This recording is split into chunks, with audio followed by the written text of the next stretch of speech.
यदि अब आप सिंगल है और डेट के लिए फीमेल को ढूंढ रहे हैं तो मैं आपको एक ब्रूटल डेटिंग एडवाइस देना चाहता हूँ।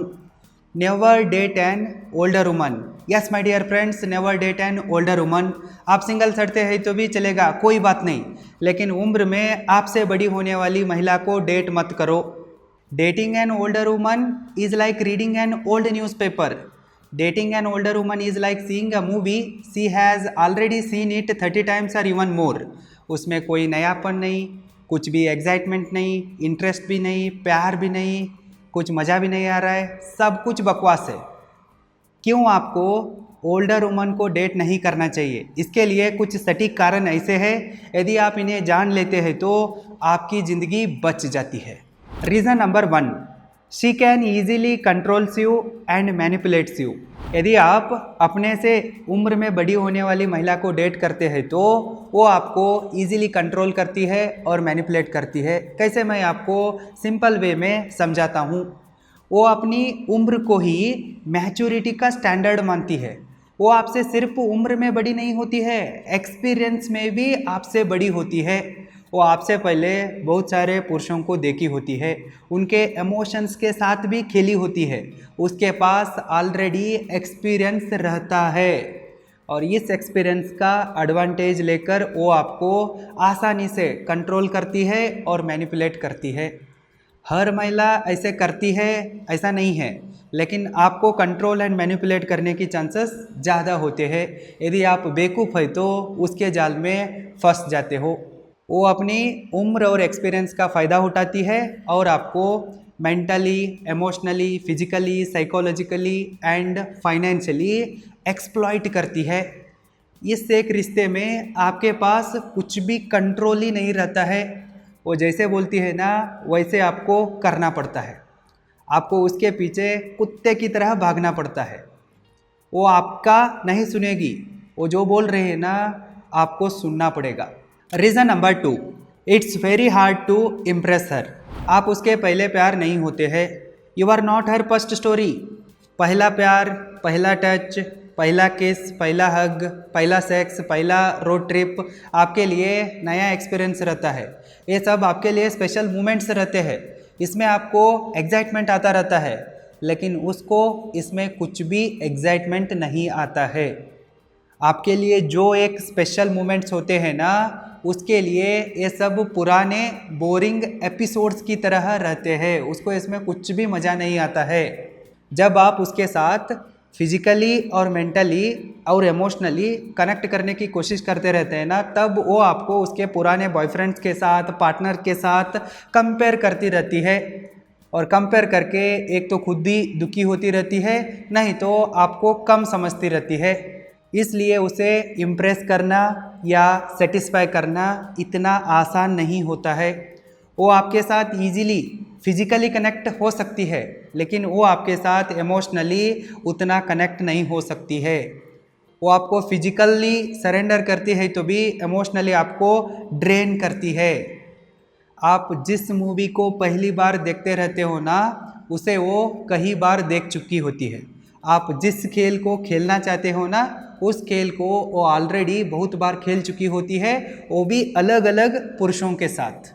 वो अब एक ओल्ड न्यूज़पेपर जैसी है, रद्दी है वो। उसमें आपको कुछ भी नयापन नहीं मिलेगा, कुछ भी एक्साइटमेंट नहीं मिलेगा।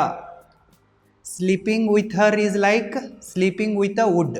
Reason number 3, different life timelines create conflict. आप अभी अभी अपने लाइफ को एक्सप्लोर करना शुरू किए होते हो।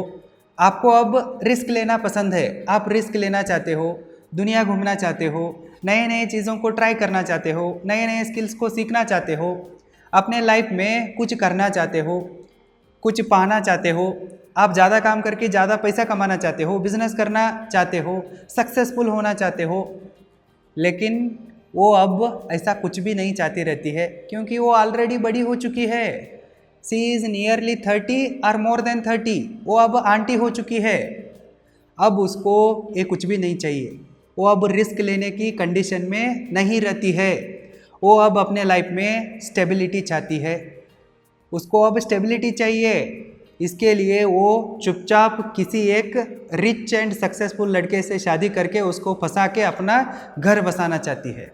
आपका टाइमलाइन अलग है, उसका टाइमलाइन अलग है। आपके लाइफ का गोल्स अलग है, उसके लाइफ के गोल्स अलग है।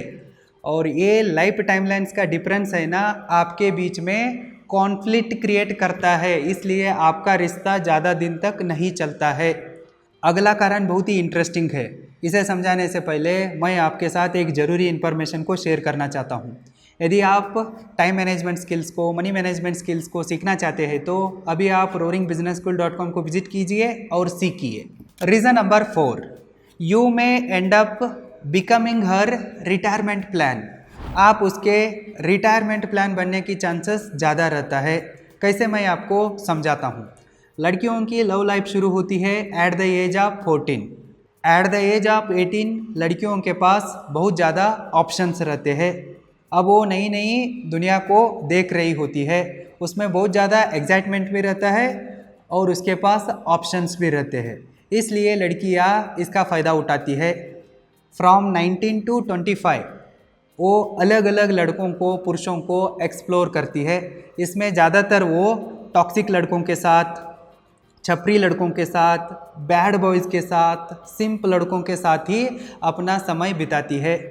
उनके साथ ही वो दोस्ती, प्यार, प्रेम, पार्टी के नाम पर किधर भी घूमती है, किधर भी सोती है। अपने वर्जिनिटी के साथ सब कुछ खोकर खोखली बन जाती है। एट द एज ऑफ 25 उसे ये सब समझ में आता है। अब उसको डर लगने लगता है। अब उसे सच्चा प्यार की तलाश रहती है।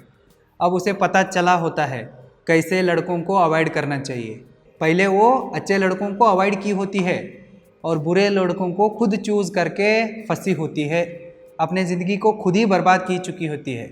इसलिए अब उसको अपनी गलती का एहसास हुआ होता है। अब वो सच्चा प्यार को ढूंढना शुरू कर देती है। इसे ढूंढते ढूंढते वो 26, 27, 28, 29, 30 तक पहुंच जाती है। जैसे ही वो 30 में पहुंच जाती है ना, उसे एहसास होने लगता है कि अब मैं आंटी हो चुकी हूँ। उसके बायोलॉजिकल क्लॉक उसे चिल्ला चिल्ला कर कहता है कि अब तू आंटी बन चुकी है, रुक जा बहन। इसलिए वो डर में अब रुकने की कोशिश करती है।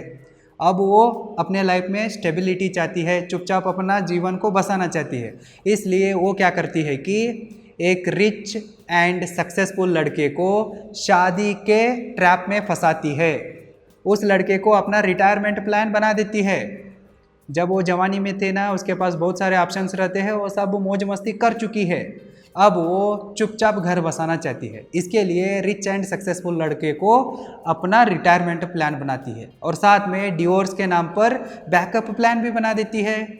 अगर वो शादी चलती है तो ठीक है, उधर वो मौज मस्ती करती है। अगर शादी नहीं चलती है तो डिवोर्स देती है, एलिमनी लेती है, उसमें अपना जीवन को एंजॉय करती है। यदि आप अपने से भी उम्र में बड़े होने वाली महिला के साथ डेट करते हैं तो आप इस तरह से उसके रिटायरमेंट प्लान में फंस सकते हो, उसके बैकअप प्लान में भी फंस सकते हो। इसमें आपकी ज़िंदगी बर्बाद हो जाती है। इसलिए ये 30 के आंटियों से बच के रहो। अपने से भी उम्र में बड़ी होने वाली महिलाओं को डेट मत करो। Never date an older woman. इन 4 कारणों को अच्छे से समझिए और ओल्डर वुमन से दूरी रहिए। अगर बात समझ में आई है तो इस वीडियो को लाइक कीजिए, चैनल को सब्सक्राइब कीजिए। फिर मिलते हैं। All the best.